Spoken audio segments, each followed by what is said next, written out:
Welcome back to Running Your Best Life. I'm your host, Victor Vizcaino, and today we are diving into one of my favorite topics, rhythm and cadence.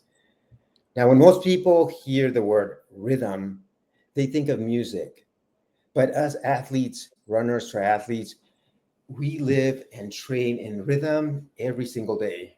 Our strides, our pedaling strokes, our swim strokes, and even our heartbeats and breathing all follow a natural cadence. Joining me today is my friend Erik Forester. Erik has been teaching music for a long time, and he's got a unique perspective on rhythm, not just the one with the notes, but the rests, the spaces in between, and even the subtle movements like the wrist when playing drums.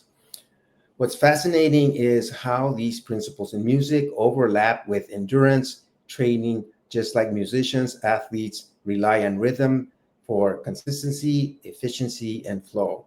So today we're going to explore what can triathletes learn from musicians? How do our bodies already operate on rhythms without us realizing it? And how can paying attention to cadence, whether in music or in training, transform our performance and presence? So let's jump in. Hi, Erik. Welcome to the show. Victor, it's great to be here. Thanks for inviting me. Awesome. So let's start talking. Where do you see the correlations? Because you and I were talking a lot with our mastermind about cadence, about music, about rhythms, and you talked about the drumming, and we started to see so many parallels. Yeah, I would say where are there not connections? Because that would be a shorter topic. And that said, though, you said something the other day in our mastermind group, and you mentioned that you were using cadence with some of your clients, and that immediately got my attention because cadence is a word that's used in music a lot. And however, as soon as you said it, I thought of for example, most commonly with marching bands or drum corps, the drummers will play a cadence, a steady beat of some sort. Usually, it's more interesting than just a steady beat, and that cadence will allow a band to be moving and in step, or any group of people marching in step over a long period of time without necessarily having music playing. And then in the case of drum corps, of course, it's a whole spectacle. The cadence that the drummers do is actually making transitions. But that's we don't need to go deeper into that. Essentially, cadence is a measurement of time. And in the case of drumming, let me say one other thing. In music, also, a cadence becomes the word cadenza, which is a solo for an instrument, which doesn't necessarily have rhythm, but it's a break in the normal flow of music. Whereas cadence, as we're talking about it, is not a break at all. It's a steady pulse. It's a steady rhythm. And since everything on our planet that we know of so far vibrates, there's rhythm in everything from all of us, but every rock and every tree and everything we encounter has rhythm. So when you said cadence, I thought, oh, how cool, because you're connecting something that to me is challenging, running and swimming and biking and things at high levels of competition and high levels of development and expertise. And you're using something very simple and important as rhythm. Yes, absolutely. And I think it's more evident in the endurance part because in order to withstand long periods of time, we do have to sort of get into a rhythm, into a cadence that's even if we do it in a subconscious way, but we start to fall in that little rhythm, a beat. And since they've invented musical, not music, but I mean the instruments like AirPods, and back when we had Walkmans, people started jogging a lot more because they could hear the music when they were jogging. And I think even if you don't wear something in your ears, a lot of times it's in your memory. Yeah. I was hoping we could cover some of those things, because I think many of the people that work with you, even before they come to you, already have some connection and history with this kind of thing.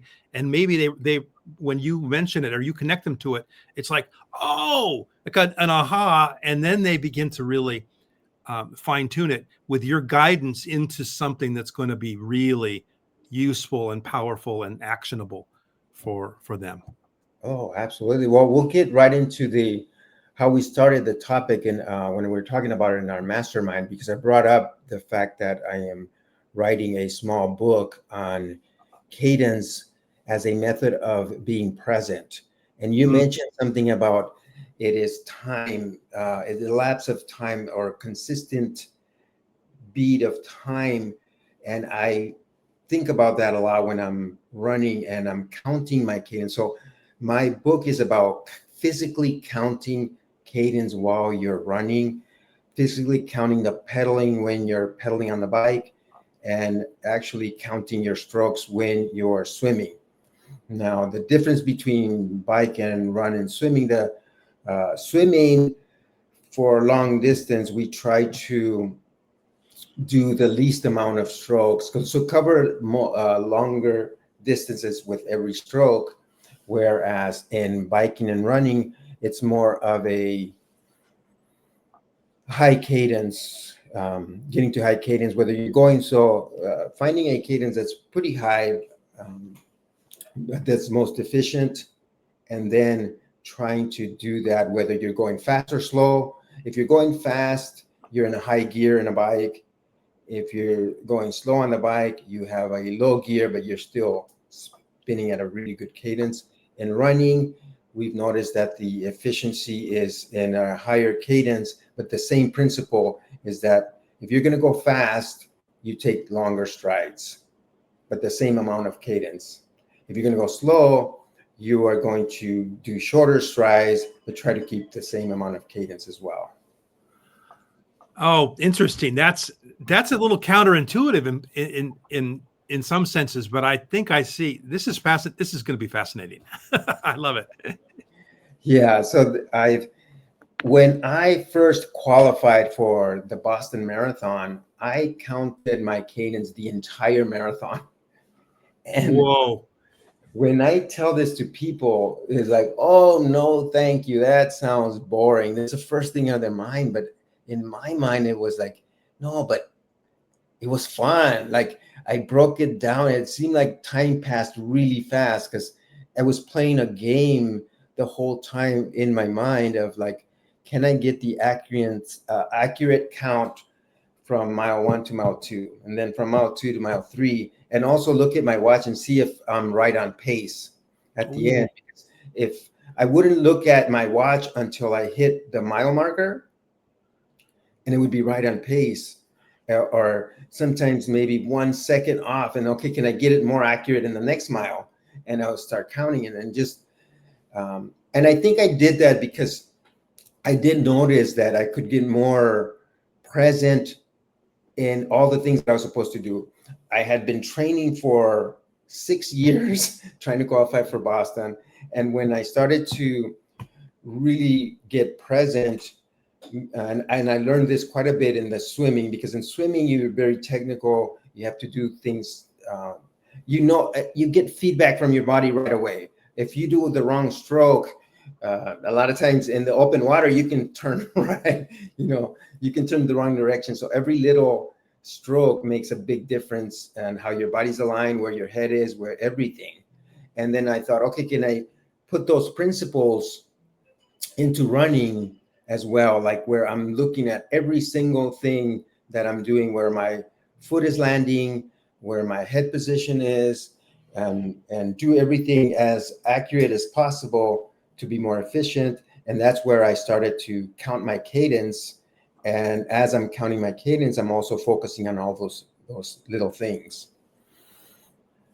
Wow, it becomes a focusing tool for not for the all the technique that you need to have, and then a kind of a place where you can rest some of your anxiety if you have any.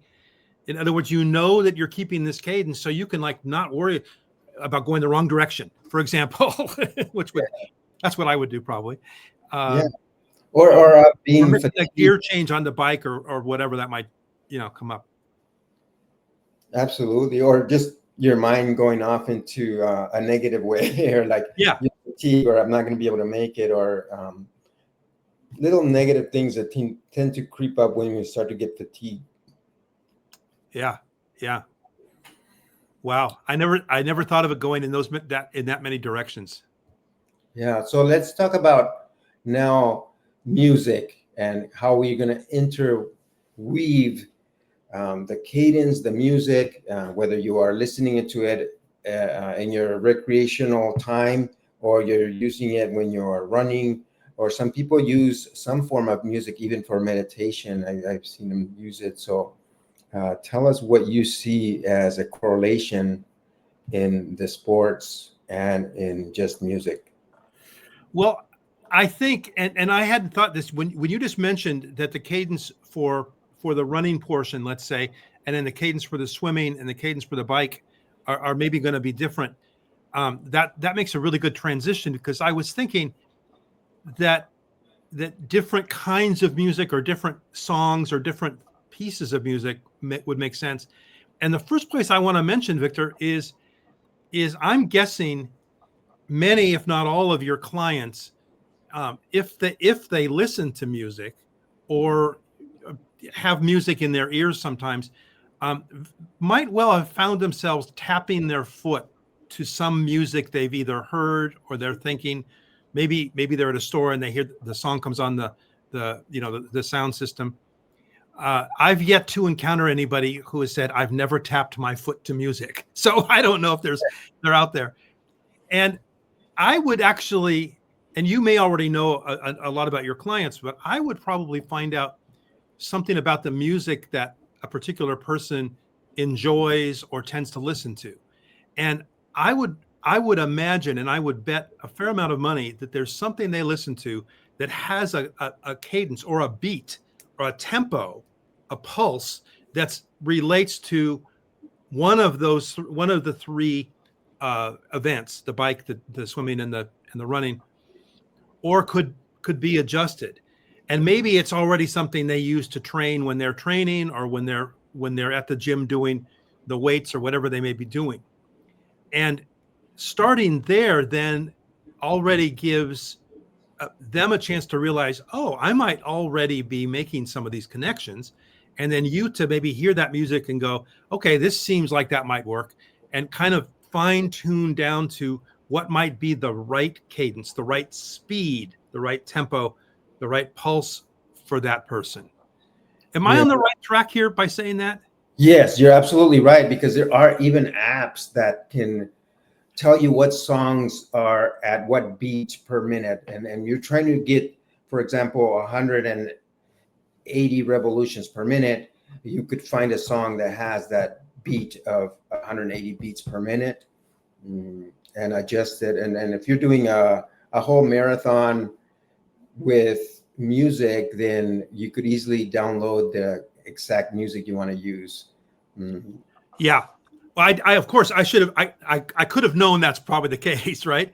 Yeah. Um, I would say the only thing I would say as a musician is a piece of music that's 180 beats a minute is pretty fast and pretty intense and pretty high energy. And it might be useful. Again, the psychology of runners, of triathletes, to have something that's at not a multiple, but has a relation to that tempo, but isn't as fast paced in the ear. In other words, the cadence that the person could use is that speed, but the music will actually be a little slower, so they're not being bombarded with fast, intense sound. I Does that think make you're sense? absolutely right, because I enjoy I've had a lot of athletes and workouts like, this is my running music, this is my workout music, this is my thing. But I myself have listened to all types of music, including Spanish romantic music, ranchera from Mexico is like the country version of music, and Yeah. I like it all. And I think my body learns to run with it and make its own cadence accommodate the beating of the song or the beats of the song. Yeah, that you just hit it right on the head. And what now? Again, I'm not a physiologist or a physiotherapist or any of that, but my sense is when you create that kind of relationship, now it's a collaboration between the music and your body, and your head. So in other words, you're not trying to necessarily be with the music all the time, but you're with the music. You're connecting to the music, and in a sense, the music kind of becomes augments your engine, your heart, your whole system. Yeah, even And your emotions. say what? Even your emotions. Oh, absolutely. It's funny. Before we talked today, Victor, I was thinking of some music that I've used not only for working out, but just when I'm doing stuff that's kind of repetitive and I want to have music on. And I'm going to date myself by what some of the music is probably. But I thought it might be interesting maybe just to mention a couple of things that I know the tempo of the music and that have been really inspiring and motivating for me. And it might allow someone to, folks to listen to or pay attention to the music that they like and find something similar, or that could get us off in the weeds. I don't want to. No, no, I think you're onto something, because in the absence of music, but because you were exposed to music, you still sort of carry it with you. So when you are running in silence, which we do a lot, and I recommend it, and many times you can just listen to Mother Nature, and you can hear the certain rhythms, whether it's your own breathing and your own heartbeat to the environment as well. It makes you more connected to Mother Earth, I guess. Oh yeah. Yeah, I mean, I don't necessarily need some of these songs or some of this music that I'm talking. I might mention. I don't need the actual music to have it in my ear. Right. I mean, I do. I on long driving trips back in the day. When there were still cassettes. If anybody remembers those, I wore out cassettes of some of these artists because I played them. 8-9 hour drives. I played them like, I don't know, 15, 20 times, right? Yeah, I remember those days. Right. Yeah, and something funny happened, and I don't know if it happens to other people, but I used to be a driver, a UPS driver, and sometimes I would listen to music as I'm driving long distance. What's funny is I started to notice that when I didn't have the music, the places were, because I would use the same routes every day, and in my head, the same song would come on in the same spot where I heard it before. Oh, interesting. Yeah. And automatic, like it wasn't like I thought about it. It's just like before I knew it, I'm singing to a song. It's like, oh, yeah, I remember. Yesterday I was singing the song with radio at that same spot. Yeah. It's so that's boy. Now we're getting into the neuro something, right? Yes. Yeah, definitely. I think it's all connected, and some things are, and my methodology of running and doing the sports, or using now this system to train my students and people that I coach, is on purpose to be present, to be totally present when you're counting your cadence, because there's so many benefits that I've seen, not just to improve your performance, but it does something to your creativity. Because when you stop being so focused, I don't know, something happens to what you said, the neuroplasticity, or the neurons on your brain, that all of a sudden you get ideas. And when I'm running out there and I've been focused for so long. All of a sudden, if I thought about a problem, I'll think about 1,000 solutions. All of a sudden, it's like, wow, I'm coming up with all these ideas now for any problems that I had to solve, or if it's a project. It's amazing.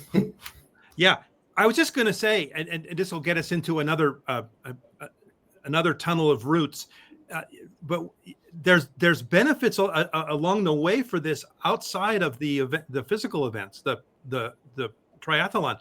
It concentrating on solving a problem at work, let's say, or solving a creative problem, or maybe just solving a challenge in somebody's life. When they get into this place, they may get clarity about things that normally just are all jumbled together. Yeah, that's probably why they tell you the promo. I forgot how to pronounce it. Promoto, where you take breaks basically on every. Pomodoro. Exactly. Yeah. Yes. That's why they do it, because your level of focus can only sustain for so long, and then you take a break and you come back and it's like, re-energized. Now this I'm gonna interject this, because I know it's not the way that you will have your students and clients study, but in studying drums and percussion, which is what I've done most of my in my careers, I would recommend, because some of the work that one's doing playing a musical instrument involves very small muscles and very small things. So doing too much can be dangerous. So I would have students set aside work between 10 and 12 minutes on a particular thing, and actually set a timer. And at the end of 12 minutes, even though they could still keep going, I would recommend that they take a short break and then do something else that used different muscles or different things for 10 or 12 minutes, and then do a third, and then come back to the one they were doing first 45 minutes later or 40 minutes later. And those muscles would have had a chance to reposition. And in that way, one could practice, let's say, for an hour and a half, and have very little, if no tension or stress or strain, and then take a longer break. Back in the day, musicians would practice 4, 5, 6, 8 hours at a time and wind up with severe muscle problems. Oh. Some cases, career ending, and that's just a criminal in someone who's 20 something to have to stop playing their instrument. Yes. Yeah. Yeah, for in your world, that could be a longer period of time, because the muscles are larger muscles that are being used. Yeah, but I think there's an analog there probably someplace. Yes, absolutely. I see the correlation, because the whole reason why I got into triathlons is I was starting to get injured more often, but with just running. So they were suggesting, if I wanted to improve my time, I cross train. And the book that I was reading, Run Less, Run Faster, was saying, you can incorporate bike and swim for your cross training to improve your running. And I started doing that. And since I was doing that, I thought, well, might as well do a triathlon. So I'm already doing the swim, bike, run. But it goes to what you said. You can, it's not healthy to just keep doing the same thing over and over and over, because that's how overstressed those muscles get, and that's how you get injured. Yeah. Taking those breaks for a lot of people like me and older gentlemen who start running, we do a lot of the run walk method for the same reason, for take breaks from running, and that minimizes the injury level, but it's the same kind of principle, I think. Oh, I absolutely. And I realize somebody who's, entering an Olympic event or something like that, it's maybe a different issue.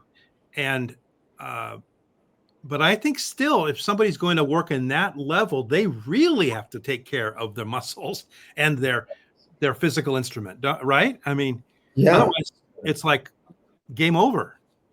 Yes, I think I definitely see a lot of the correlations between taking a break and redoing something, or even doing something different and going back to doing.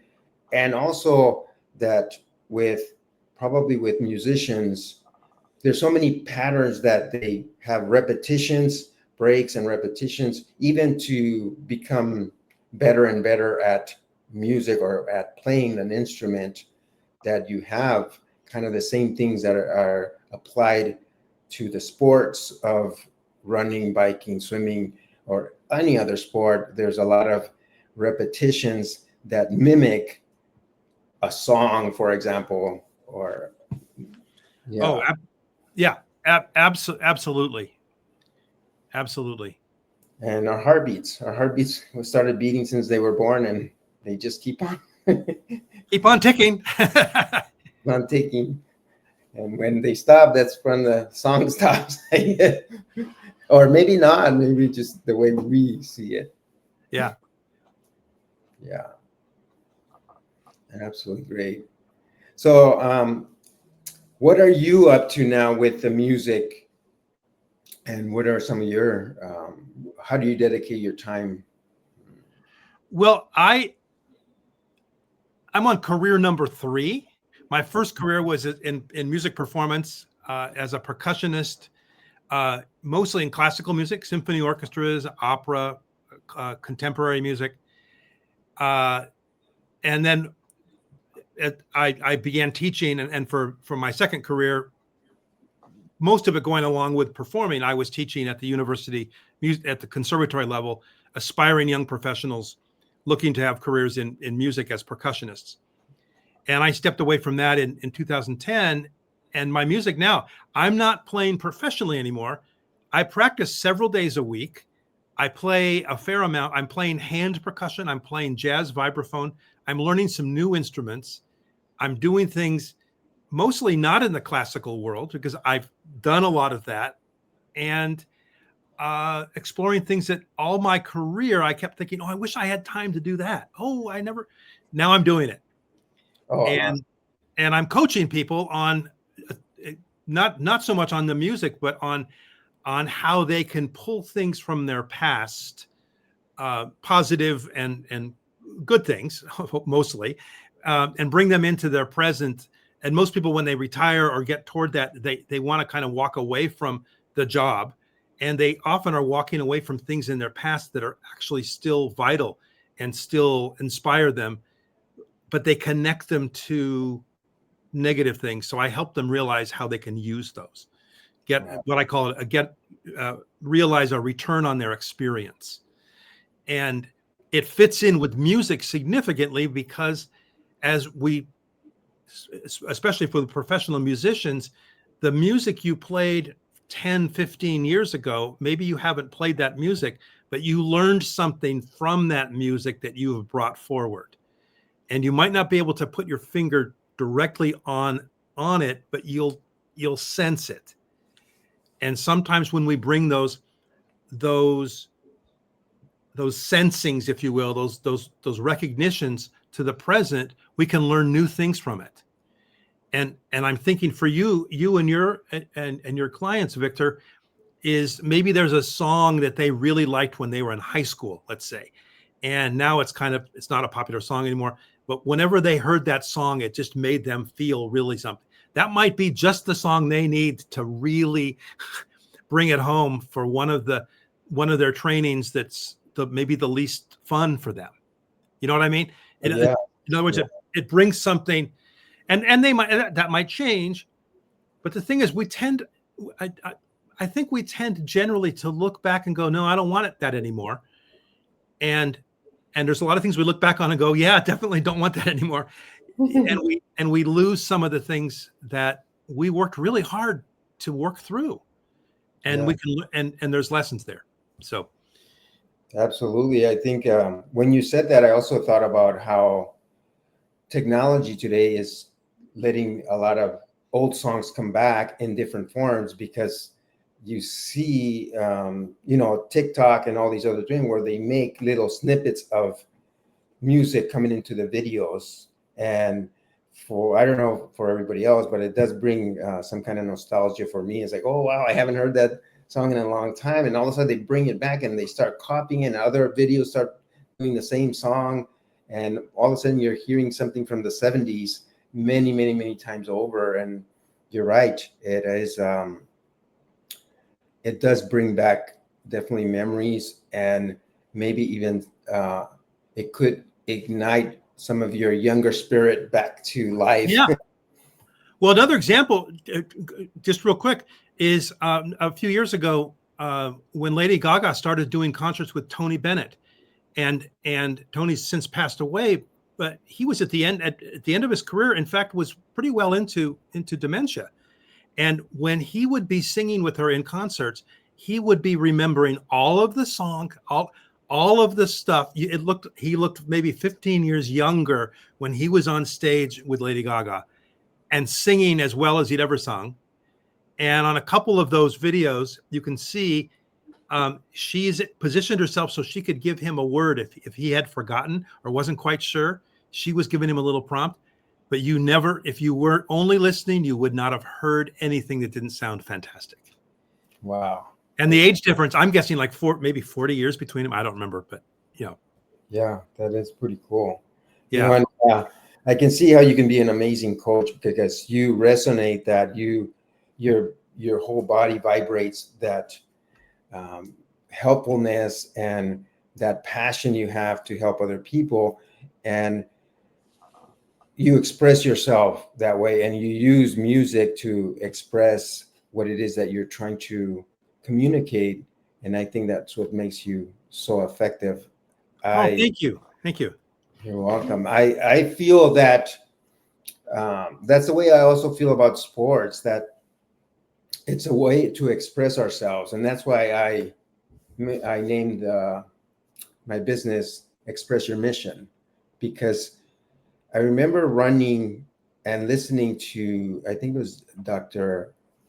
Beckwith, Michael Beckwith, and Right. he was saying, rather than keep trying to accomplish something, think about it as allowing something to express itself. What is it in you that's trying to express yourself? And when I started thinking that way, I felt like I made a lot of progress in other areas, because, okay, I think what he's trying to tell me is that don't try so hard to get something out of life or to get something out of a workout. And it's like, allow your body to do its work and express itself. And I think with music, a lot of, and I don't want to speak for you, but it seems to me that people allow themselves to express what's in them, their emotion, and think through sound and music.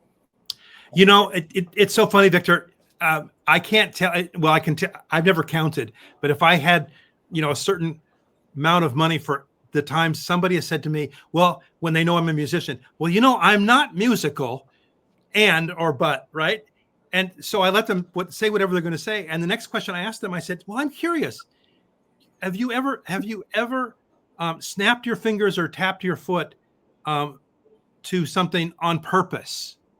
And they look at me like, I said, in other words, you said to yourself, I am now going to tap my foot to this music that is on the radio.